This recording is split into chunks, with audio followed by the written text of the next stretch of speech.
2장. 나오미의 남편 엘리멜렉의 친족으로 유력한 자가 있으니 그의 이름은 보아스더라.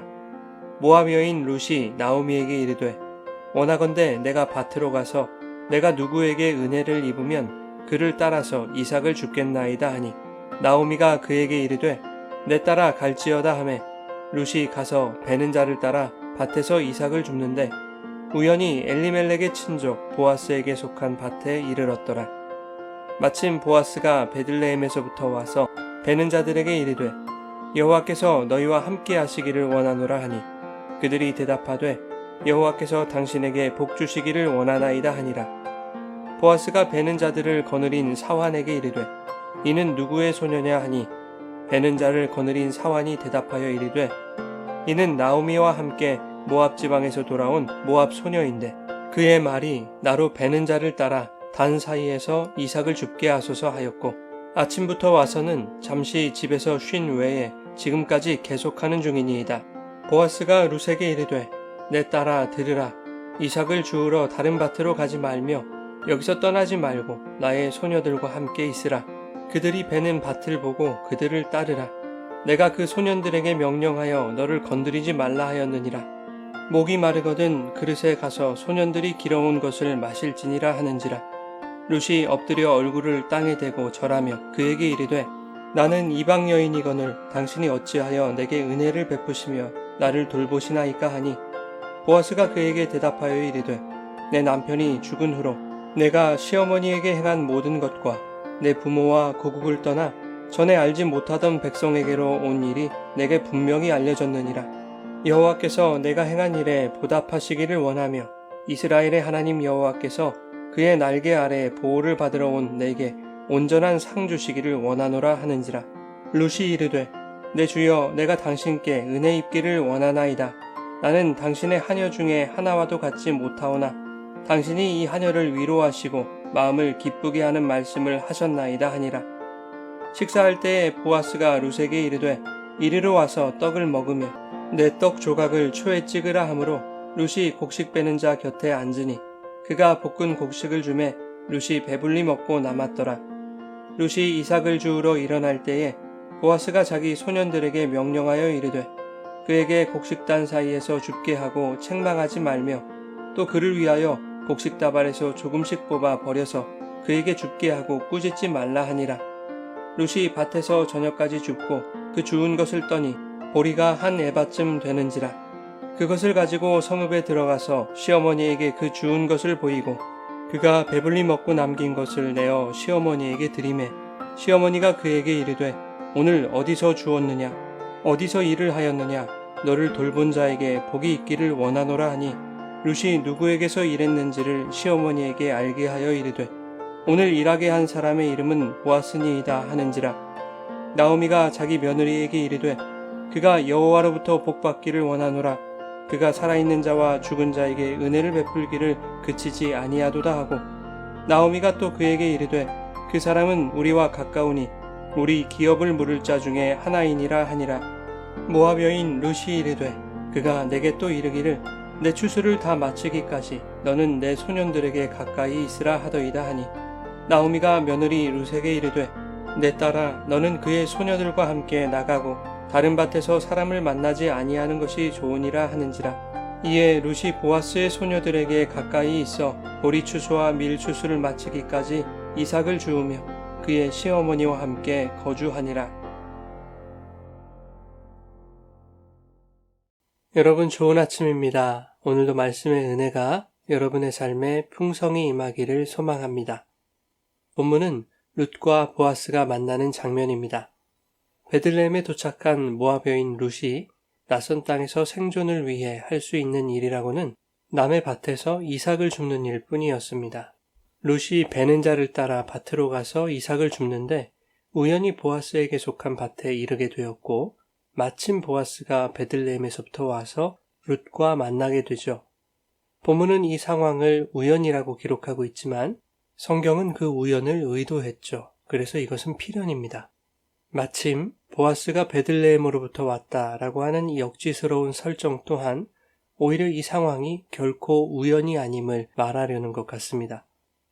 우연이라고 생각했던 일들이 실상은 영혼 속에서 작정하신 하나님의 은혜였고 마침 바로 그때, 바로 거기서 일어날 만큼 치밀하게 세우신 하나님의 계획이라는 것을 본문을 통해 깨닫게 되는 것이죠. 보아스는 룻에게 이삭을 주우러 다른 밭으로 가지 말라고 합니다.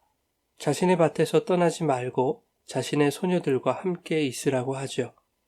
여기서 소녀라고 번역한 나아라라는 말은 결혼하지 않은 젊은 처녀를 말하기도 하지만 과부나 창녀, 첩 등으로 사용하기도 합니다.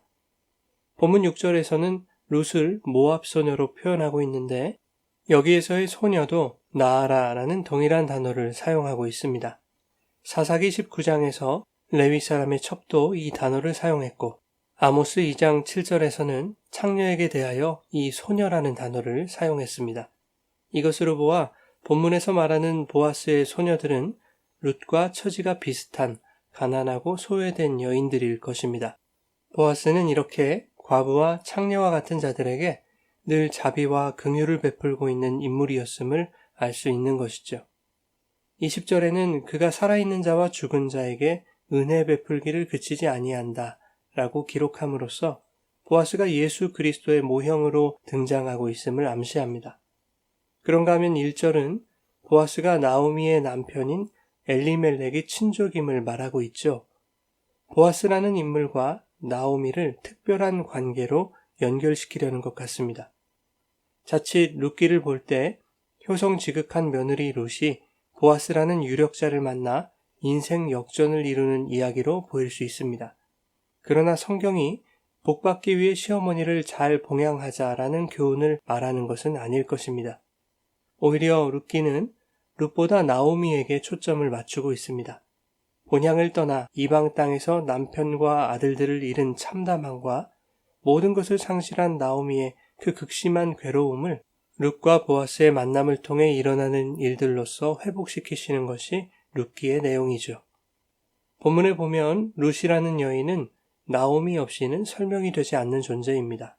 6절에 일꾼들이 보아스에게 룻을 소개하는데 나오미와 함께 모압 지방에서 돌아온 여인이라고 말하고 있죠. 보아스의 밭에는 이미 룻과 처지가 비슷한 소녀들이 있었지만 보아스가 룻에게 더욱 특별한 마음을 가졌던 것은 룻의 시어머니가 자신의 친족인 엘리멜렉의 아내였기 때문입니다. 20절에 말씀하듯이 보아스는 나오미의 기업을 물을 자 중에 하나였죠.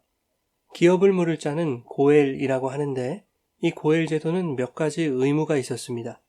가난 때문에 자신을 노예로 팔거나 자신의 소유를 팔았을 경우 가까운 친족이 되찾아 주어야 하는 의무가 있었습니다. 자녀가 없이 죽은 친족의 미망인과 결혼하여 대를 이어야 했고 부당한 피해를 입은 친족의 복수를 하는 것도 기업 물을 자의 의무였습니다. 나오미와 보아스는 기업 물을 자, 즉 고엘의 관계로 연결되어 있습니다. 그래서 이 고엘의 관계로 인해서 보아스의 특별한 은혜가 룻에게 주어지게 되는 것이죠. 10절에 보면 룻이 보아스에게 이렇게 말합니다. 룻이 엎드려 얼굴을 땅에 대고 절하며 그에게 이르되 나는 이방 여인이거늘 당신이 어찌하여 내게 은혜를 베푸시며 나를 돌보시나이까. 사무엘하 9장에도 비슷한 이야기가 나옵니다. 사울왕이 죽고 다윗이 왕위에 올랐는데 다윗이 사울의 손자여 요나단의 아들인 무비보셋을 숙청하지 않고 그에게 은혜를 베풉니다. 죽이기는커녕 자신의 상에서 항상 떡을 먹도록 한 것입니다. 그때 무비보셋이 이렇게 말합니다. 그가 절하여 이르되 이 종이 무엇이기에 왕께서 죽은 개 같은 나를 돌아보시나이까. 다윗이 무비보셋에게 은혜를 베푼 것은 사랑하는 친구이자 무비보셋의 아버지인 요나단과 하나님 앞에서 언약을 맺었기 때문이었습니다. 룻이 어찌하여 나 같은 여인에게 은혜를 베푸는 것인지 묻자 보아스는 11절에 이렇게 대답했습니다. 내 남편이 죽은 후로 내가 시어머니에게 행한 모든 것과 내 부모와 고국을 떠나 전에 알지 못하던 백성에게로 온 일이 내게 분명히 알려졌기 때문이라는 것입니다. 이것은 단순히 시어머니를 잘 모셨기 때문이라는 말이 아니죠. 여기에는 성경을 관통하는 하나님의 언약이 흐르고 있는 것입니다.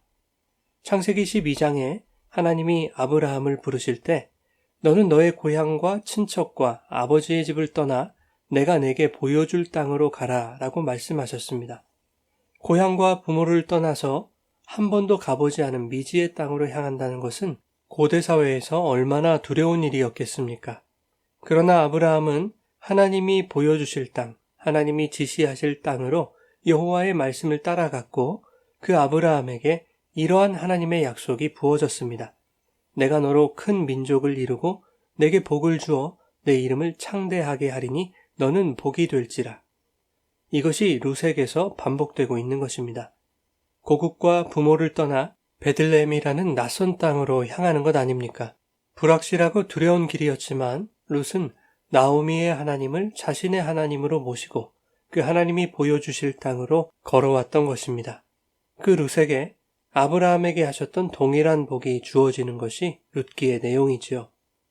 4장에서 룻은 보아스와 결혼하여 아들을 낳습니다. 그 아들의 계보에서 이스라엘의 위대한 지도자 다윗 왕이 나오지 않습니까? 룻을 통해 큰 민족이 이루어졌고 룻은 이스라엘의 어미로 세워지는 복을 얻은 것입니다. 그래서 4장 11절에는 룻을 이스라엘의 집을 세운 라헬과 레아 두 사람과 같게 하셨다고 말하고 있습니다. 그것으로 끝나지 않죠. 아브라함의 이름을 창대하게 하신 것처럼 예수 그리스도의 족보에 이방 여인 룻의 이름이 올라가게 되는 것입니다. 본문은 고엘이라는 약속에 의해 필연적으로 만날 수밖에 없었던 보아스와 룻의 이야기를 통해 하나님의 언약 안에서 필연적으로 만날 수밖에 없는 그리스도와 교회의 관계를 그리고 있습니다.